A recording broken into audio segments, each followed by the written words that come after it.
Thank you for attending this presentation. I'm Daniel Escano. I'm working in the kernel working group. I'm maintainer of some frameworks in the kernel related to the power management. This presentation is about what is happening when you are providing upstream support to your platform, Android platform, and what is the consequence in the user space, and what we can do to improve the situation, because when you do change, when you upstream your kernel, that you have changes, and then all the user space is no longer aligned with the interface usually you change. So today the trend is going to the Android GKI. So the goal is obviously to reduce the fragmentation. So the trend is trying to upstream the code as much as possible. And this approach should improve the maintainability. So all the changes, all the fixes we have in the LTS can be carried on more easily.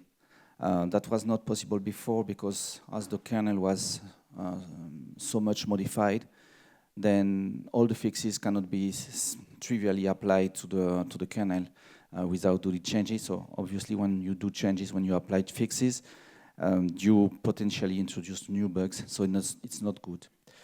And if you are sticking to LTS version, then you have upstream code. When you go to the next version and LTS, things are easier.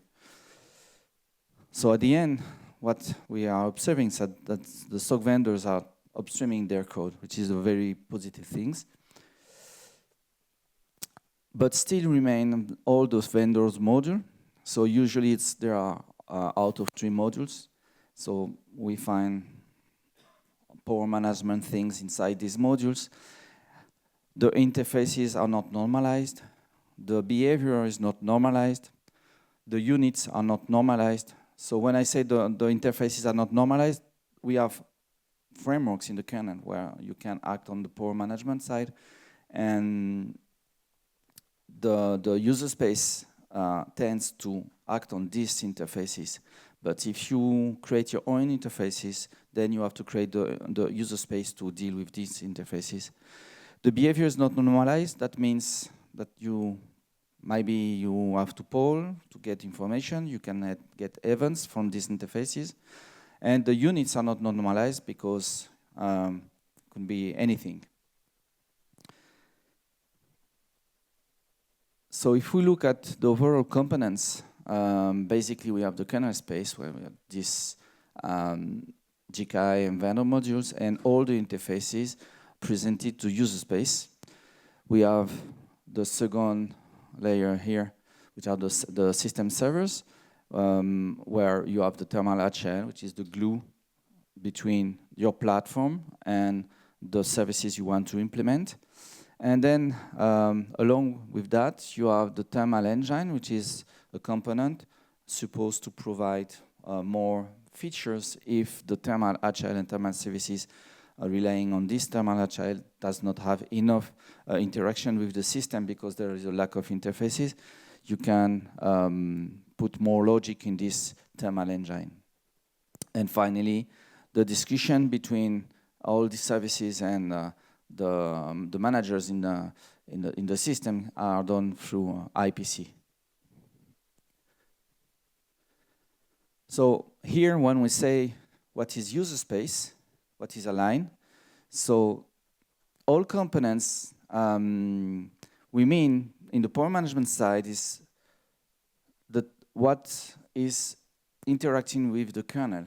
And we have here thermal HL implementation and power HL implementation. Those are the code which are connected to the kernel and do power management actions from user space.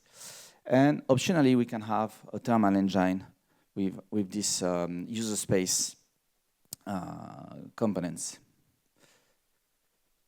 The HL, so just a quick reminder for those who don't know how that is structured.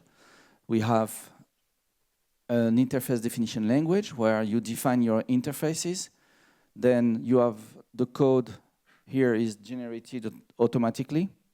Then it creates stub and skeleton, and it creates a class where the functions are the interfaces. They are pure virtual interfaces.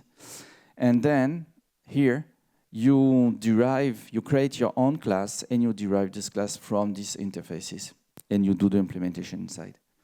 So basically, all the work is done here. So you do implement the different API interfaces in this space. So as I said before, the thermal engine is a place where you add your own logic. Usually it's a standalone daemon. And inside you can find some complex things like all the thermal logic, PID. So PID means it's a regression loop.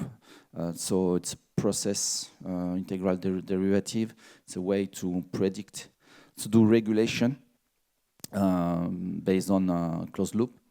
And you take all the decisions from there. So you need the knowledge of your system. You need the knowledge of the profile of the system is running. And then you have all the system programming stuff. So mainly main loop management, timers, kernel interface, and so on. So all this is platform specific. And when you have your platform here, you can see that depending on the version of your platform, you can have different interfaces. And then you have the agile is behaving differently depending of the kind of interface we have. So, and the kind of information also we have. So that means that every time we go from platform A to platform B, platform C, platform D, we have to rewrite or rework all these components to stick on. So it's a lot of work because there is, depending of who is implementing this agile, there is a cost in the entry of developing in OSP and understanding these interfaces. So when you upstream, the result is all this part can be just no longer applicable to your changes. So you need to rework all these components, rework or redesign or rewrite. That depends on the impact on the interfaces and on how the framework is used. But the consequences if you are not upstreaming is the knowledge can be lost across the different versions because you have a turnover in the team. The logic can be complex also in the agile. You have to understand what's happening on the system, so you understand why you write this code, and it can be lost also across the different versions. And you will find in the agile different code pattern repeating again and again. For example, you have timer management. So for Power Agile, you can create temporary constraints. And if you want temporary constraint, that means you have to manage timers to say, okay, I set this constraint for this amount of time, and then when this timer is expiring, then I will remove this constraint. But you need to manage what constraint you have set for this timer and so on. So it's a lot of code. You can also measure the task period between when you have periodic task. You have all the CSFS access. CSFS access, it's a lot of people is doing bad CSFS access. They are doing open, read, or write, and close, which is not the right way to use CSFS. You do open one time, then you use a pread to access the content, because the open is a cost in terms of permission check and so on. So if you want to have quick access to CSFS, you just open one time. And also, when you are not upstreaming, you do not tend to try to unify your interfaces to provide to the user space something consistent. And you have to create your custom code from user space to deal with these interfaces. And you can have different behavior also with these interfaces. That's what I said in the previous slides. So the proposal here, so more than a proposal because it's implemented, but today there is few logic, but the proposal here is to create generic thermal agile and generic power agile. So we put as much as possible code which we observe that it is repeating across the different agile implementation, and we use libraries to interface what we have in the kernel. So here, for the thermal, we have all the netlinks. Today, the netlinks allow us to act on the thermal, so we can get events from the thermal, like when you cross a trip point, the way up or down, when you have a thermal zone which is enabled, or when it's disabled, or when you have a trip point change, etc. So you get all the events from the netlink. And also you can do all the discovery of the thermal topology from the netlink. The performance library is a way to act on the performance indexes we have. So today we have sysfs, we know that we have defrec and cpufrec. We are trying to push a new framework, which is the performance capping framework. So if we add this framework, then we can keep the same interface here in the performance library, and the performance library makes sure that we act on the different device performance indexes depending on the framework used. And finally, we have the power library. So this power library is a library where basically today what you do is get and set the power, and it relies on a new framework called the DTPM, which is Dynamic Thermal Power Management, which will be described after. On the other side, we have the thermal engine, and this thermal engine will rely on the same interfaces we created with these libraries. So these libraries are the libraries which provide a unified way to access on the different interfaces the kernel is exporting.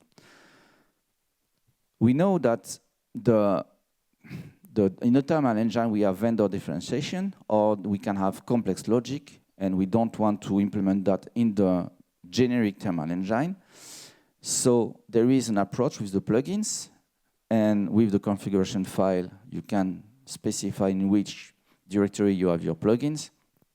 And then when the thermal engine is starting up, automatically we find the plugin, we load the plugin, and use the exported function in the plugins to act on the logic directly. So you can put your plugins as libraries outside on your vulnerable partition, for example, and then a thermal engine will be able to find them and use them to use your logic. But it will keep all the code which is common, which is about getting thermal events, for example. You don't want to rewrite every time the main loop for that. So the thermal engine is giving you this facility. So as a result here, this table gives us a quick overview of what effort we have to put when we are writing from scratch a new thermal agile or power agile. So in red is the work we have to do. And with the generic-based thermal agile and generic-based power agile, in green shows that actually is the work you don't have to do because it's already implemented in these agiles. So we see that we save, basically we save some amount of work. And the main goal here is really to help people doing upstreaming of their platform, so they have quickly they can have access to a power management very quickly, because most of the components are already set. You just have to put in place all the logic, but all the rest is already there. So so we are talking about aligning user space and kernel space. So I cannot speak about that without presenting this framework. So this framework is an attempt, more than an attempt, it's the willing of this framework is to have a unification of interfaces. So where you can set, you can get the power consumption, instantaneous power consumption, or you can get the power consumption during an amount of time when you read energy. So if you have energy counters, they can fall in that. So you can read, for example, the power consumption during an amount of time and do an average, or you can get instantaneous power consumption if you want to sample the read.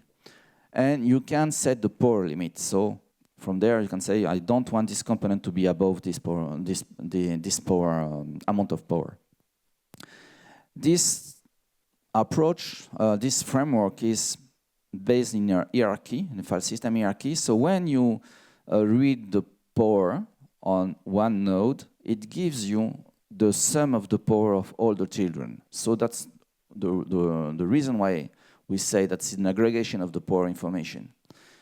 And if the project is still supported for that, if we have more components, the idea is to use the power budget automatic rebalancing. That means if you have, for example, you set in your hierarchy one component, and below this component you have CPU and GPU, and you say, I don't want, so the parent, let's say the parent is CPU, for example, and the children are CPU 0 and GPU. And if you say, I don't want CPU to be above 1 watt, then the budget will be allocated to the children. But if one of the child is not using the power budget, then we can borrow the remaining not used power to the other component, which will have higher performance. And as soon as the other component is going higher in performance and asking for more power, then we can give it back the power he has.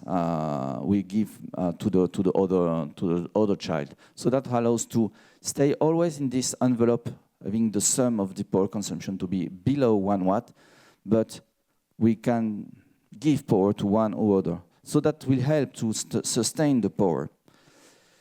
That's an example of a description. This description is not a description about the topology of the system, but is how you decide to represent the power consumption and your constraints. So, for example, if you say here I set a power limit, then the power limit, you have the guarantee that the power consumption, the sum of the power consumption of all the children is less or equal to the power limit you set to the package. And of course, the power consumption of this one is the sum of the power consumption of this one. So there is a propagation of the constraint when you say, I want to set the power limit to this one.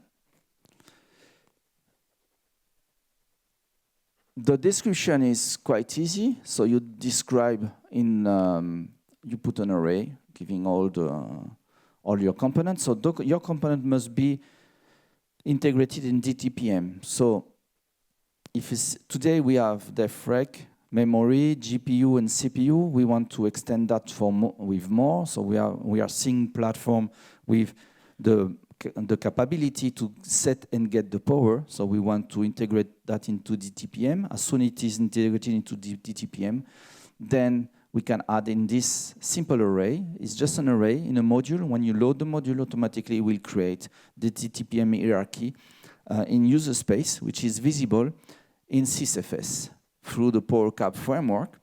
And we see all this. So that's not, that naming is resulting from the PowerCapping framework. If you want to have the name of the component, you will find it in this place, name. So that's the content. So we see that we have here directories, and the latest directory is actually a node, a leaf on the tree.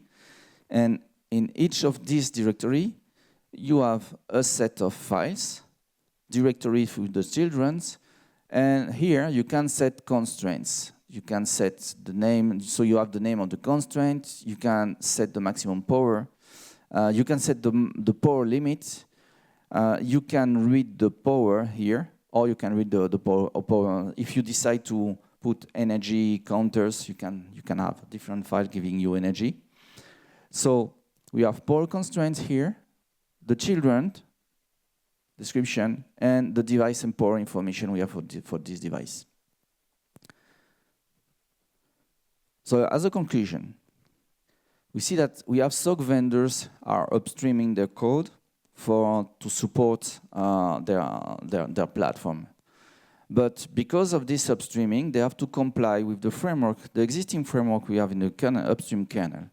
And sometimes that we have a change between the in the interface between the user space and the kernel space. And that result is of having not the user space power management no longer working because these interfaces are not aligned anymore. And we have extra work to enable the platform because we have to enable the kernel, upstream the code, and then make sure that everything is correctly integrated by enabling the power management from user space. We provide libraries for thermal performance and power libraries, where the goal is to provide interface unification, the different user space daemons and services can rely on. And then we provide generic thermal HL, power HL, and thermal engine to reduce the amount of work to re-enable when we have they are no longer aligned. Then we can use those to re-enable the PM, the power management user space more faster. And finally, we see that we have a framework which is where the goal is to provide unified interfaces when we can act on for setting and getting the power, but hopefully when you set the power, you set the performance. And we have a few devices supported by DTPM because it is based on energy model, but we are seeing more and more components doing power capping and power measuring with energy counters. We can add on this framework soon. That's all. Thank you. Do you have questions?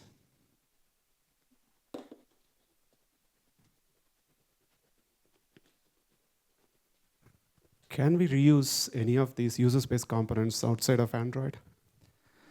So yes and no. Yes, for the libraries, performance. For these libraries, yes. They have been implemented in the idea if we can maybe have them in a distro, Linux distro. So they don't really rely on anything from Android OSP, so there is nothing OSP specific. That's not the case, obviously, for the rest. The thermal engine can work on a Linux distro also, because it does not rely on any OSP component. I had another question. Is this what device are you testing this on? What? What device are you testing this on? I try on a Dragon board 845. Okay, Pixel 6 is coming up. And Pixel 6 hopefully yeah, soon. so like William was talking in the other session, they're trying to get thermal in next, right? for the next version of the kernel. So maybe from then you can also start using it in Pixel 6 Okay. to see. Yeah.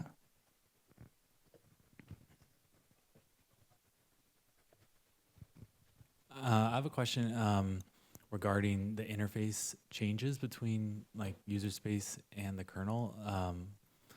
So you're saying with this implementation, you will just be more strict on people in changing the kernel interface?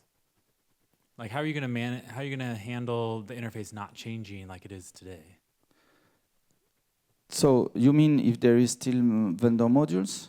No, I mean, like you said that between LTS versions, there are changes happening in the upstream kernel that require vendors to fix their thermal logic based on the expectations that are changing. How is this going to fix that problem? So there are different aspects. The first aspect is if you are not using, you are using your custom interfaces and you want to upstream your code in the subsystem, you want to upstream the code, someone will tell you, no, you have your these existing interfaces. So the libraries are there to just use all these existing interfaces.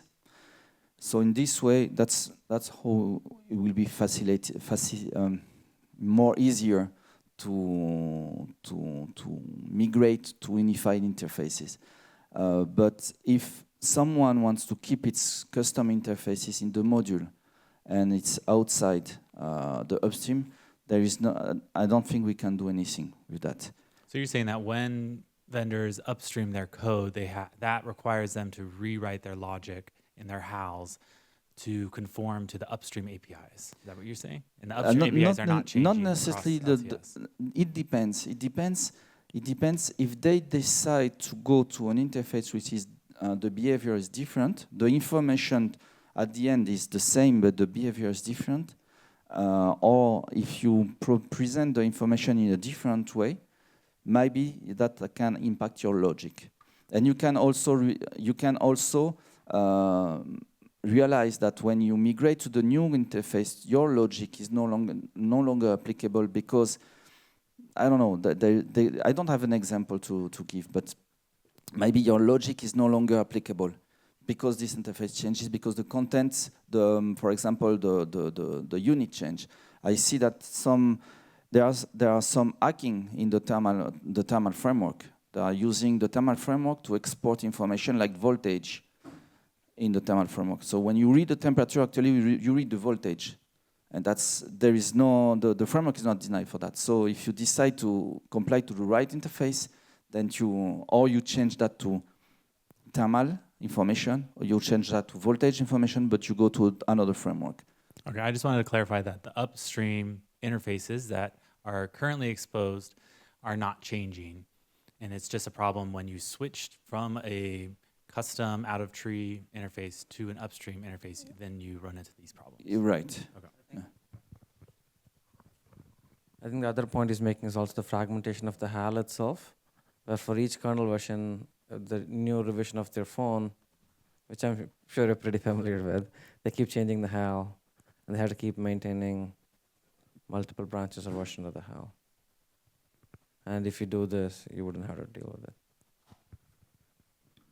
For DTPM, do you plan to come up with a generic algorithm for specific use cases, like in case of laptop?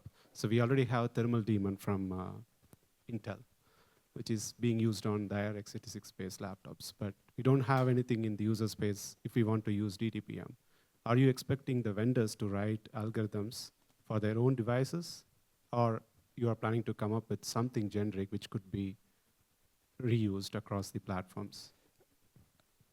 So the later. So yes, this power rebalancing thing I was talking about, when you can set it is what is doing today the wrapper. When you are in the power cap, you have the wrapper and you can set power limit, and it is limiting the power of the different devices. beneath the place where you set the power. So yes, the idea is to provide that, but we need more substance to implement that, and this substance is devices being power capping capable, to be able to give you the power consumption or the energy usage during an amount of time, and be able to cap, saying, okay, we cap the performance or the power. That is missing. But as soon as we have enough, and we can implement this algorithm of rebalancing the power across the different devices. And one more question, sorry. So for DTPM, you said you are having a static array in the device driver. Yes. But cannot you extract that information from device tree? Yes, that was the idea at the beginning, but that was refused by the maintainer of the device tree.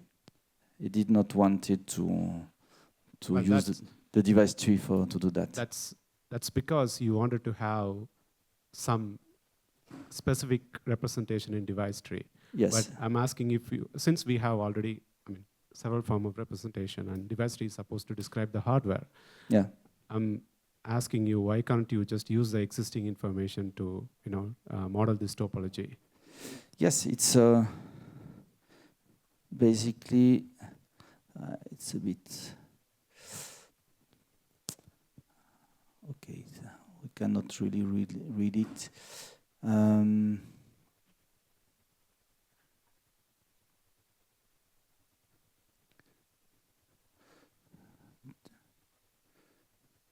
Yeah, I cannot say.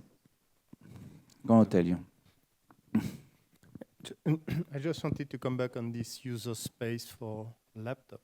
The way we have with the thermal engine, which normally is not dependent of Android, so the goal is to be able to have a plugin in the thermal engine, because typically each OEM or DM laptop manufacturer want their own thermal policy. So once we have the DTPM, the power cap, and the generic interface in place, and then you have the thermal engine, which connect with the thermal input and the power action, then it's up to laptop manufacturer to put their own thermal policy plugin inside the thermal engine. Having in mind that we will have at least a minimal thermal policy plugin in the thermal engine that will do just basic things. But you can't have a policy that will apply on everything. Yeah, that's true. That's true. Yeah. Because everybody wants to do that a bit differently to the others. So. Yeah, and from the plugin, you have the benefit of using also the libraries for power, performance, and thermal. Thanks.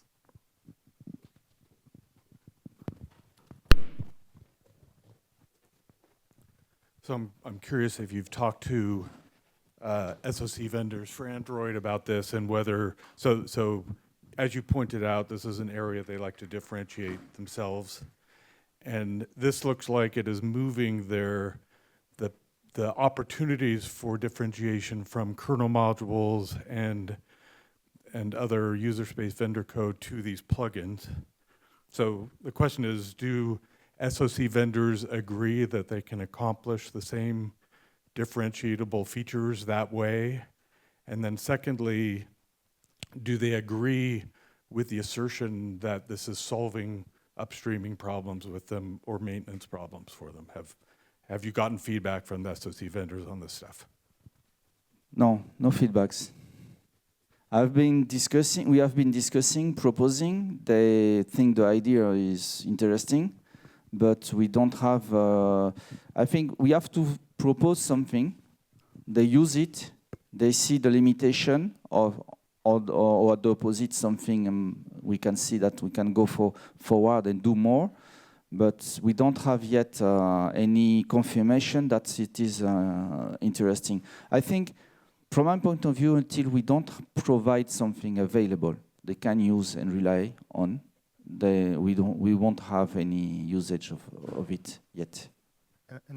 Well, it seems like if what you were describing, they agree this is a big problem, then it seems like you get engagement and interest. but it sounds like they aren't aware of it. So maybe the suggestion of go ahead and do it in Pixel 6 so that you can go demo, here's all the cool things you can do. You can do all the things you did before. Yeah, and the goal is not to remove any thermal mitigation in the kernel. It's just that there is already some user space thermal daemon going on with their own interface, and everything needs to be rebuilt and retested every time. And the goal is to have a generic way to do this part.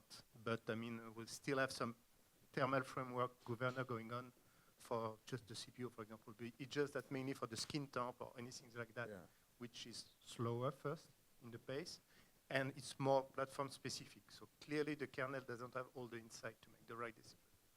So the goal is not to remove everything, just that to make generic this part. Right, but it's also the goal to engage with the folks whose problems you're solving. Yeah. No, yeah, we have few people who we have discussed with, but yeah, it's mainly a problem of chicken and eggs because they have already something running with their own proprietary interface, and they say, okay, show me that it's working, and then I will consider moving on this. And on our side, that's also we need someone to say, oh, we are interested to move forward. So Yeah, and I'm there guessing is a benefit for them, so they can switch to this. I'm guessing when they look at the list of stuff they're doing for their new SoC project, that this is a relatively small piece of it. So this isn't bubbling up on the list of problems, I'm guessing. But I think if you can show it, it's a clean interface. They can do everything they want to do, and I think it's interesting. But I think the reason it's not bubbling up is just because we haven't gotten to the point where they're using upstream drivers that require them to use upstream interfaces. And so if they switch to that, then they'll start running into this problem. Right. So I didn't fully get your point. Well, I just said it's not bubbling up as a problem because they're still able to use their proprietary interface between their thermal driver out of tree and their platform house. I think it really goes back to we have something that works good enough. Why do we need to change? I guess inertia. And I can see I can understand why. So we need to bring, like Todd was saying, bring something of value to them that's going to reduce your work before they'll even look at it. Okay. Or some other forcing function, carrot or a stick, but something. I think right now there's neither. I'm sorry, I have to switch. I have another presentation, another room. Thank you for attending. And if you want to discuss more about that, I will be happy to discuss or set up a meeting for that. Thank you.